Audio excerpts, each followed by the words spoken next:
Hey guys, Stealth here, and welcome to a new game that you're going to be seeing quite a lot on this channel. This is Stormworks. Stormworks is a game that is in early development, and as such it is receiving weekly upgrades and updates. Now, the key in Stormworks is managing a Coastguard, how would you even call that? A Coastguard office, I guess.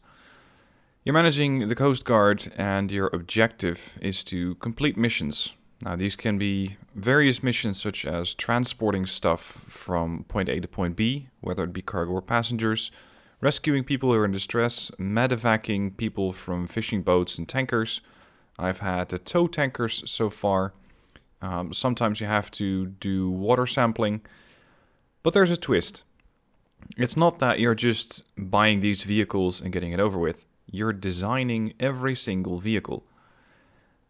And somehow that has gotten me completely hooked. I got this game Monday last week. And since Monday last week, I put in about 90 hours. No, I'm not addicted at all. 90 hours in about a week. Now, for some of those hours, I might have been AFK. I might have left the game running. So let's say maybe 80 or 75. But it is a seriously high amount of time. So I wanted to introduce you to Stormworks. And here's the way it's going to work. This video is going to be a brief overview of the game in its current state. And its current state is version 5.20.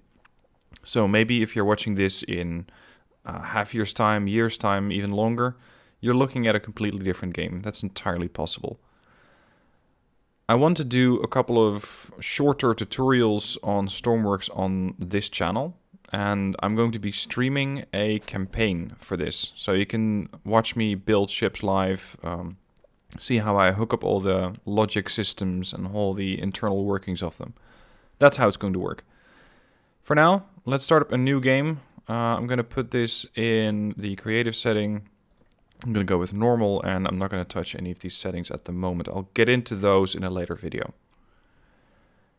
Now, Stormworks, as it is being a, I believe they're called voxel games, where you can build every single block and then you use those units to, well, basically carry out whatever mission you see fit. It's extremely addictive to be building your ships and then adjusting your ships, and as you unlock new gear, you just continue to get upgrades to your ships. And these upgrades proceed over a period of time. Now, I had to get used to the, let's say the look and feel of the game, the artwork. As you can see, the characters are a bit, well, interesting, unusual. If you run, it looks even worse. This is not really the key of the game. This part, the workbench, is the key of the game. In the workbench, you can create every single vehicle that you would like to create. And you can see that I have this really big box to do it in. Now, the workbench that I'm at currently is allowing you to build vehicles which are deployed in the dock. That's why the dock area is my limiting factor in how big these ships can get. But you also have the hangar over there. And in there, I can build units such as helicopters and aircraft.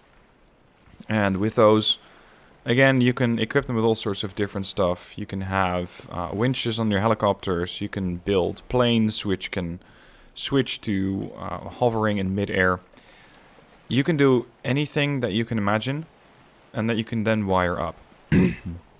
So I wanted to quickly give you an idea of how this stuff works. Again, I'll be going into detail on how exactly you do this later on. I'm going to turn on the symmetry mode, quickly build a ship. Building a ship in this game is, or can be, a bit of a challenge, as sometimes the game doesn't quite seem to function the way that you would expect it. Now, there is, of course, with every ship, the issue of buoyancy. How are you going to make sure that this thing stays afloat? And in this game, it's critical that you have an enclosed compartment. You need to have some part where there is only air, and if there is water in there, your ship will sink like a brick. That's happened more times than I care to admit in the first 20 to 30 hours as I was playing this game. Now, this is the basic bow of the ship. we're going to set up the side of the hull. This will not be a pretty ship, absolutely not. This is just to show you exactly what you can do and how that works. Now, as you can see, you have plenty of parts ranging from basic blocks like stairs and windows to vehicle control surfaces. You have a pilot seat, which is going to be something that we need. You have a whole lot of mechanical parts, and you can build anything that you can dream up. You can have sliding doors, you can have hatches, you can use throttle levers to indicate how much speed you want. All sorts of different engines, different ways of propulsion, from large rotors to large ducted fans, large propellers. Even the water jet is down here as well somewhere. Turbine engine, specialist equipment. These are the items that you can use to quickly, or to not particularly quickly, but to get stuff done in your missions. And for some, for example, you might need a winch to start hoisting or to start towing ships. Or you can use the winch vertically, and you can attach a harness, and you can bring people on board. The game also includes a lot of logic circuits. I've only begun to scratch the surface on these, but you have a lot of options. And with all of those, you can create any level of complexity that you need. Sensors to display what is going on with your boat and or helicopter at that. A couple of displays, decorative units, and fluid control systems. All of these allow you to build whatever sort of vehicle that you like. For now, I'm going to go with a pretty simple unit, a pretty simple ship. I'm going to have a couple of propellers in here. I'm going to have an engine in here. There we go, that's the propellers. We will also need a rudder. Let's go with a simple standard rudder here. I'm going to cut out a little bit of the bottom of the boat. And now we need an engine. Now, the game has two modes in it. What I'm currently in is the basic mode. You could even call it easy mode. In easy mode, you don't have to do the more complex constructions. So, for example, this is an engine in normal mode. And that's enough. You just plunk that down and you connect it up. If you were in advanced mode, you'd have to add pipes. You'd have to add fluid intake. So you'd have to add, sorry, not fluid intake, air intake. You'd have to add fuel. You could add as many gearboxes as you see fit. And as such, you can build the ship or vehicle of your dreams. Now again, there is quite a bit of logic involved in this game. I'm not going to go into that too deeply just yet. For now, I'm just going to hook up the power to these engines. I'm going to close off the hull, or at least a part of it. There we go. And let's just do a flow test. Let's spawn this in, see if it works. Yep, seems to be floating. Now, it looks like a really, really boxy, ugly thing. But at least it floats. That's a good starting point. Now we can add a pilot seat. And we can connect that pilot seat to the systems that are just installed. So I'm going to have a starter button, but I'll do that separately. I want my rudder to be reacting to A and D. And I want my throttle to be reacting to W and S. Propulsion as per the usual. Now I need a toggle button. And again, in advanced mode, this will work slightly different. I'm going to set up a toggle button. And with that, I can start or turn off the engine. And that is your basic boat. Now you can move around. And come on, let me get into the pilot seat, if I can eventually make it. There we go. You can see that the physics are interacting with the ship, and this hull is very, very high at the moment. A bit too high, you could say, because it's coming out of the water too much. That will impact stability of this boat. Anyway, we're going to turn the engine on, and now we can get underway. Unfortunately, with this design, you can see that the props are underwater because I'm coming out of the water. The water is pressing against the bow and making it so that my boat is sort of getting its props in the water, but if I make a turn, the starboard prop at this point almost came out of the water. Anyway, this is your basic boat. Let's have a look at some of the more advanced creatures, the advanced vehicles that I've built so far. This is one that I was working on yesterday. This is a catamaran, and as such, it has far less contact with the water generally, because it spreads out the hull over 2 separate hulls. And this ship is far more advanced than the one that I just showed you. You can see I have doors on it, and these doors can be toggled with the buttons as well. Again, further tutorials to follow. I have a little medical bay here, a medical bed in case we have an injured passenger. A couple of beds so people can sleep on here. I have scuba gear, diving gear, and I have my control area. If you're just getting into the game, there are a lot of buttons and toggles and switches in here. You don't have to have everything in here. I imagine it can be slightly overwhelming at this point, but that's not really the point of this video. The point is just to show you what is possible out here. Now this thing is far, far more stable. I also have a speed indicator in here, and I can't quite make it out because it's a little too close, but we're doing about 70 kilometers per hour. And this thing has a different wave propulsion. It has water jets, and you can see them down there underwater. Those are the things that are propulsing my boat forward. This thing also comes with a couple of other options for fighting issues.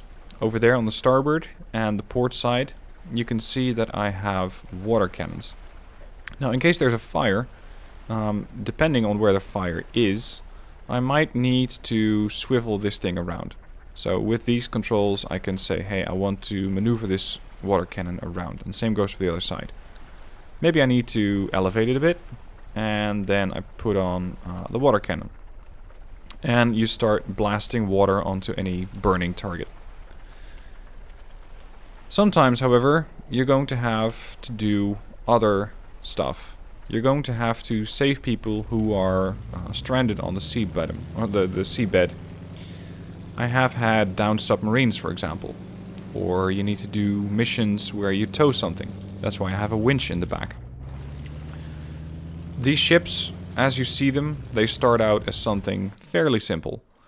I try to keep as many of my earlier designs as possible to see the progression. Let's see. This is one of the earliest boats that I made, the catamaran. The Titan, the Provinces. Sparky Hayes also playing this game. These are the boats that Sparky's using. Anyway, this is a previous version of the catamaran. And you can see that it looks quite different.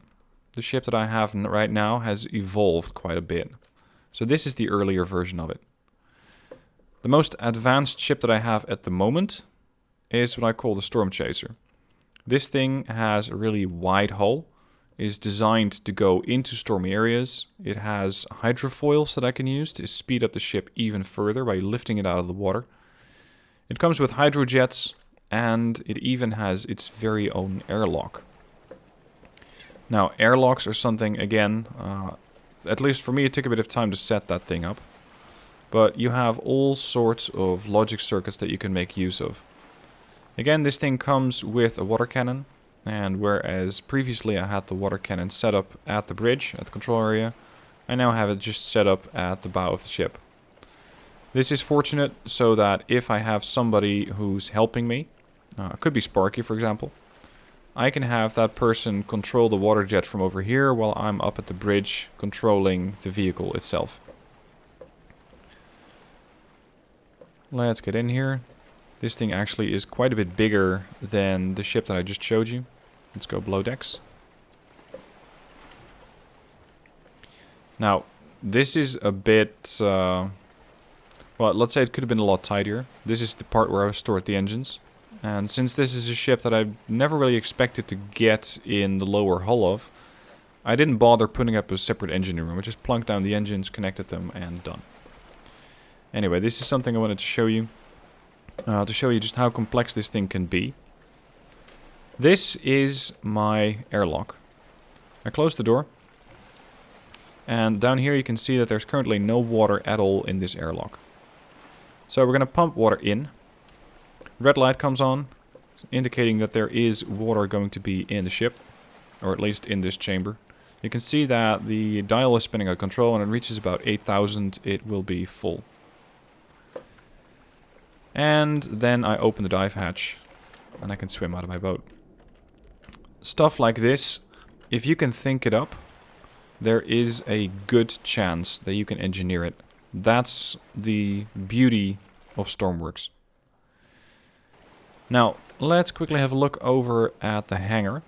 I don't have any airplanes yet. I do have helicopters. And again, you can make those as complex, as advanced, as tricky as you want. That's the beauty of these games, where you can have your creativity and just go ham with it. Vehicle I'm spawning now is my version of the Chinook. It looks like a brick. I'm alright with engineering these ships, or these helicopters and units, but beautifying them is not really my thing. So, we're going to start up the engine, we're going to start up the auto hover. I'm going to come off the ground, slightly going out of the hangar, slowly, slowly. And you can take off and maneuver around. And of course, a helicopter and having one gives you a lot of options. You can do anything that you like with this helo. And this helo has a couple of options for utility. Over here on the side you can see the harness, so I can hoist people into the helo. There's a couple of passenger seats. It has a second, let's say, co-pilot seat, although it's not wired up properly. And in the back I have a large winch which I can use to hoist in boxes or tow units if I so desire. Anyway, there is a mission right now. I need to deliver replacement generator parts to a wind turbine. Let's have a look. I need to go over there for the wind turbine, and I need to pick... sorry, that's the generator part over there at 6.8 kilometers out. So I need to pick up that first. And then you go towards the wind turbine and you deliver it. Now this is creative mode, and I have a lot of different options, or I have all the parts unlocked. Normally that would not be the case. Normally in a campaign you would unlock parts one by one by one. So initially, when I started out, I couldn't even put out fire, simply because it didn't have the water cannon yet. Over time I unlocked that, and over time I had to install that and learn how to exactly wire those things up. Again, more on that in separate tutorials to follow. Anyway, this is Stormworks. It has me completely hooked. I need to pace myself not to be on this game 14 to 15 hours a day. It is that bad. Or, well, maybe you should say it is that good. You can engineer your ships, you can redesign them, you can quickly make adjustments, you can add new equipment. People have likened this to Kerbal Space Program in that sense. And some people have come up with the unofficial name Kerbal Sea Works. Because in a way, that is what it is. Now, I have to emphasize that it is early access right now. And this means that units might act unpredictably. Parts might not work. Parts that you see here are likely to be reinforced by newer parts coming out soon. So you're going to have parts that are not in this video that you might have in your game. Or parts might be reacting differently by the time that you're playing this game. I'm completely hooked on it. And that's why I want to be doing streams on it. Because as far as I'm concerned, the game is getting far too little attention. I know it's in early access, and that scares some people. It is only 15 euros at the point where I'm recording this video, so it is really cheap. And considering that I already got, let's say 90 hours of gameplay out of this, and I expect that to at least quadruple before I get tired of it, by which point they will have added a lot more blocks. There are so many things that you can think up with this game. You can try to recreate real-world vehicles. I've seen people build Black Hawks. I've seen people come up with actual Coastguard designs. I've seen a World War II destroyer in one of the videos done by Mr. N. Jersey, who's, from what I've seen, currently the main YouTuber covering this game. There's so many things that you can do. There are so many things that you can envision. And for me, this is one of the games that, when I'm in bed trying to sleep, this is still going through my head. How can I make this helicopter better? How can I make sure it responds normally to the commands that I'm offering? How can I create a submarine? Because that's currently my new bigger project. How can I create a submarine? This game, you're going to be seeing quite a bit more of it. And the first thing you'll see about it is going to be a stream. I want it to be a stream so that you can follow exactly along with what I'm doing. Sparky is probably going to be joining up at times because he's also quite fond of this game. And together we're going to be taking on missions. Now, some might be mundane, some might be complex, and some might be downright impossible for the technology that we have at that point. Stuff happens like that, and that's fine. I don't really have a set date for the stream just yet, so please follow along with the channel for any specific instructions or any specific information about when I'm going to be streaming this next. And in the stream, of course, since this is a game that you can do in co-op multiplayer, to a maximum of 6 people. If you have some experience with this game, or if you're new and you want to just join in and have fun, you can do that. Be advised, however, you need a good internet connection. And the game is currently a direct connection multiplayer. So that means somebody's hosting it, and other people are just there connecting directly to that one person. At some point they did have dedicated servers, but for some reason they don't have those anymore. I haven't looked into the, why that is just yet, but that's the state of the game. So yes, you can definitely join. You can have this game playing with several people. So if you have a couple of buddies who think that this is very nice to play as well, by all means get them involved. You can go on missions together, and from my experience, if you go on missions together, you just have a lot more fun. It is just really, really cool to be doing missions together, and sometimes they just go horribly wrong, as Sparky can attest to. Anyway, this is Stormworks. Get it, play it, and get addicted. That's that's my recommendation at the moment. It is just that good. I'm sure I didn't quite do it justice in this video. If you're still on the fence, then by all means do join my stream when I'll be streaming. And yes, the streams will eventually also be exported to YouTube. So you can watch and follow along with the series over there as well. And these will probably be long videos. Anyway, that's it. This is Stormworks. Again, get it. It is really cheap right now. It is in early access. There will be stuff that you think, what the hell just happened? So be it. But overall, the game is absolutely worth it. Go get it. And I'll see you in the Coastguard service. Thank you for watching. See you soon.